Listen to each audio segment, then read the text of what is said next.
ஐந்தாவது அற்புதம் அதே அதிகாரத்திலே, யோவான் 6வது அதிகாரத்திலே, இந்த 5000 பேர் சாப்பிட்டு எல்லாம் முடித்ததுக்கு பிறகு சீஷர்களை அவர் அனுப்புகிறார், அக்கறைக்கு போங்கள் என்று. அவர்கள் போகும் வழியிலே ஒரு பெரிய புயல் வந்து விட்டது. புயலிலே மாட்டிக்கொண்டார்கள். படகு கவிழத்தக்கதாக புயல் அடிக்கிறது, அலை எழும்புகிறது. அவர்களால் ஒன்றும் செய்து கொள்ள முடியவில்லை. உயிருக்கு அஞ்சு அவர்கள் இறுக அந்த படகை பிடித்து கொண்டு பயந்து கொண்டிருக்கும் பொழுது சீஷர்கள், இயேசு கடலிலே நடந்து வருகிறார். தண்ணீரின் மேலே கலிலேயா கடலிலே நடந்து வருகிறார். சரி, நடந்து வந்து அவர் படகில் ஏறி அவர் காற்றை அடக்கி இவர்களை கரைக்கு கொண்டு போய் சேர்க்கிறார். இப்போ இதில் சம்பவம் என்னவென்றால், இயேசு தண்ணீரிலே நடந்து வந்தது. இப்போ இயேசு எப்பொழுதும் தண்ணீரிலே நடந்து கொண்டே போகவில்லை, அவர் படகிலே போவார் வருவார். அந்த சந்தர்ப்பத்திலே அவர் அந்த புயல் அடித்து கொண்டிருக்கும் பொழுது தண்ணீரின் மேல் நடந்தார். இதில் என்னத்தை காணுகிறோம் என்றால், இந்த அற்புதமும் ஏனைய சுவிசேஷ புத்தகங்களிலே உண்டு. இயேசு இயற்கை நியதிகளின் தேவன், காட் ஆஃப் நேச்சுரல் லா. இயற்கை நியதிகள். இயற்கை நியதி என்றால் என்ன? தண்ணீரின் மேல் ஒருவன் நடக்க முடியாது, அது இயற்கை நியதி. தண்ணீரிலே வேண்டுமானால் நீந்தலாம், நடக்க முடியாது, இயற்கை நியதி. ஆனால் இயற்கையையும் அந்த இயற்கைக்கு நியதியையும் உண்டாக்கினவர் யார்? இயேசு. தான் உண்டாக்கிய இயற்கை நியதிகளை தான் மீற அவருக்கு அதிகாரம் உண்டு. ஏனென்றால் அவர் இயற்கை நியதிகளின் மேல் தேவனாயிருக்கிறபடினா. ஆகவே அவர் தண்ணீரிலே நடந்து வருகிறார். அன்பானவர்களே, இயற்கை நியதி சொல்லுகிறது புற்றுநோய் வந்தால் செத்தே ஆக வேண்டும். ஆனால் எத்தனை புற்றுநோயாளிகளை இயேசுவானவர் சுகப்படுத்தி கொண்டிருக்கிறார் தெரியுமா? மலட்டு கற்பம் பிள்ளை பெறவே பெறாது, இயற்கை நியதி. ஆனால் எத்தனை கற்பங்களை கர்த்தர் திறந்து பிள்ளைகளை ஆசீர்வாதமாய் கொடுக்கிறார் தெரியுமா? இயற்கை நியதிகள். சில சில சில விஷயங்கள் இயற்கையின்படி இது இப்படித்தான் ஆக வேண்டும், என்ன செய்ய?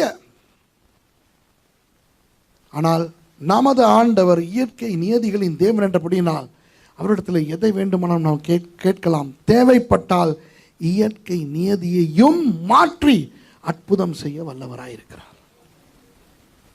விளங்குதா? என்ன செய்ய? அது இப்படித்தானே நடக்கும், அதுதான் இயற்கை நியதி, அது அப்படித்தான் நடக்கும். ஆனால் நடப்பதை மாற்றித்தர வல்லவர் நமது ஆண்டவராகிய இயேசு. இயற்கை நியதிகளை மாற்ற வல்லவர். ஆகவே சில நேரம் நமது வாழ்க்கைகளிலே சில விஷயங்கள் இது இப்படித்தான் ஆகும் என்று சில பேர் ரட்சிக்கப்பட்டு கிறிஸ்தவர்களாய் வந்தாலும் விதி என்ற ஒன்றை நம்பிக்கொண்டிருக்கிறார்கள். என்ன செய்ய? அவனுக்குன்னு நியமிச்சது தானே நடக்கும், அவனுக்குன்னு எழுதுனது தானே நடக்கும், அவன் தலையில் எது எழுதியிருக்கோ. இந்த வார்த்தைகள் மற்றவர்கள் வாயிலே வருவது பரவாயில்லை, கிறிஸ்தவர்களுடைய வாயிலும் வருகிறது. துரதிருஷ்டவசமாக முடியாது, கிறிஸ்தவர்களுடைய வாயில் அப்படி வரவே முடியாது.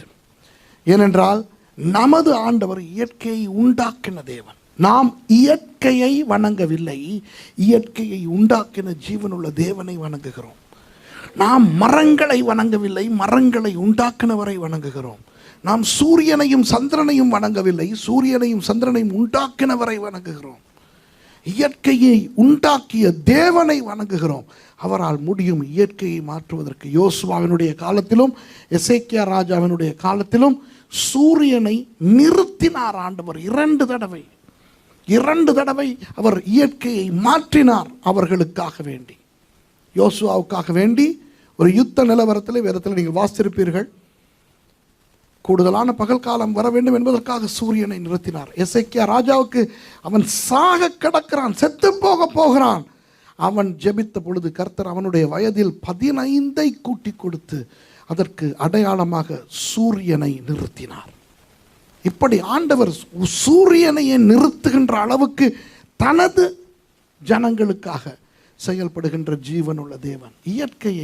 இயற்கையை மாற்ற வல்லவர். எத்தனையோ பேர் முட்டமானவர்கள் நடக்கிறார்கள், புற்றுநோயாளிகள் சுகமடைந்து உயிர் வாழுகிறார்கள். 1987 எனக்கு ஞாபகம் இருக்கிறது. நான் என் குடும்பத்தார் எல்லாரும் 79 ரட்சிக்கப்பட்டோம். 79 ரட்சிக்கப்படுவதற்கு முன்னர் ரொம்ப பெரிய பணக்காரர்களாக இருந்தோம். இந்துக்களாய் வாழ்ந்த பொழுது நிறைய பணக்காரர்களாய் வாழ்ந்தோம். ஆனால் என்றைக்கு இயேசுவை ஏற்றுக்கொண்டோமோ அப்படியே நொடித்து போனோம். அந்த சாட்சியை சொல்ல இப்பொழுது நேரம் கிடையாது. ஒரு சிலருக்கு என் சாட்சி தெரிந்திருக்கலாம். ஆனால் நொடித்து போனோம். அப்படி நொடித்து போனதற்கு காரணம் எங்களது பழைய தெய்வங்கள் கோபித்து கொண்டு தான் எங்களை நொடிக்க வைத்து விட்டன என்று நம்பி எங்களுடைய தந்தை எங்களை விட்டு பிரிந்து போய்விட்டார். 8 வருடங்களுக்கு பிறகு 1987 என் தந்தை வீட்டுக்கு வந்தார். வந்து சொன்னார், நான் சாகப் போகிறேனாம்.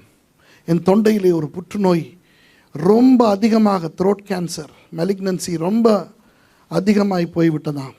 இதை சத்திர சிகிச்சை செய்ய முடியாதாம், கீமோதெரப்பி செய்ய முடியாதாம் என்று மனம் உடைந்து போய் வீட்டுக்கு வந்திருந்தார். அப்பொழுது சொன்னார் என்னை பார்த்து, அதான் ஒரு புது சாமியை கும்பிட்றீங்கல்ல, அந்த சாமிக்கிட்டாவது கேட்டுப்பார். ஏதோ ஒரு விதத்தில், ஒரு நல்ல விதத்திலாவோ அல்லது கெட்ட விதத்திலா, ஒரு பரிதாபகரமான நிலைமையிலாவது உன் தெய்வத்திடம் கேட்டு பார் என்று அவர் சொன்னதை நான் பிடித்து கொண்டு ஆண்டவரிடத்தில் சொன்னேன், ஆண்டவரே, இதோ உங்களிடத்தில் கேட்க இவர் சொல்லுகிறார். 8 வருடங்களாக உங்களை எதிர்த்து கொண்டிருக்கிறவர், உங்களை ஏற்றுக்கொண்டபடினால் நாங்கள் நொடித்து போனோம் என்று நம்பிக்கொண்டிருக்கின்றவர், ஆண்டவரை இவருக்கு நீங்கள் சுகத்தை கொடுங்கள். நான் அந்த காலத்தில் நான் வெறும் பைபிள் காலேஜ் ஸ்டூடெண்ட். ஜெபித்து விட்டு சொன்னேன், உடனே வாங்க போய் செக் பண்ணி பார்ப்போம் என்று செக் பண்ணி பார்த்தான். பரிபூர்ண சுகம் அடைந்திருந்தார். 9 மணி டெஸ்ட் சொன்னது அவர் சாக போகிறார் என்று. 2 மணி நேரத்துக்கு பிறகு 11 மணி டெஸ்ட்டிலே அந்த புற்றுநோய் போன இடமே தெரியாமல் அவர் பரிபூர்ணமாய் சுகமடைந்தார். அந்த புற்றுநோய் திரும்ப அவருக்கு வரவே இல்லை. இது ஒரு சாட்சி. உங்கள் வாழ்க்கையில் எத்தனை பேருக்கு சாட்சிகள் இருக்கின்றன? எத்தனை சாட்சிகள்? இயற்கை நியதிகளை மாற்றுகிற ஜீவனுள்ள தேவன் நமது தேவன். கட்டளையின் மேல் நடந்தவர் நமது இயேசு. அவரால் ஆகாதது ஒன்றுமே இல்லை. வயதான அம்மாமாராக இருக்கலாம், திருமணமானவர்களாக இருக்கலாம், வயதான ஐயாமாராக இருக்கலாம். இயேசுவுக்கு என் நிலைமை புரியுமா என்றெல்லாம் நீங்கள் யோசிக்க வேண்டிய அவசியம் கிடையாது. அவர் தாய்மாரையும் புரிந்து கொள்ளுவார், பெண்களையும் புரிந்து கொள்வார், ஆண்களையும் புரிந்து கொள்வார். எல்லாருக்கும் எல்லாமாய் இருக்கக்கூடியவர் நமது இயேசு. இயற்கை நியதிகளின் தேவன், master, God of natural law.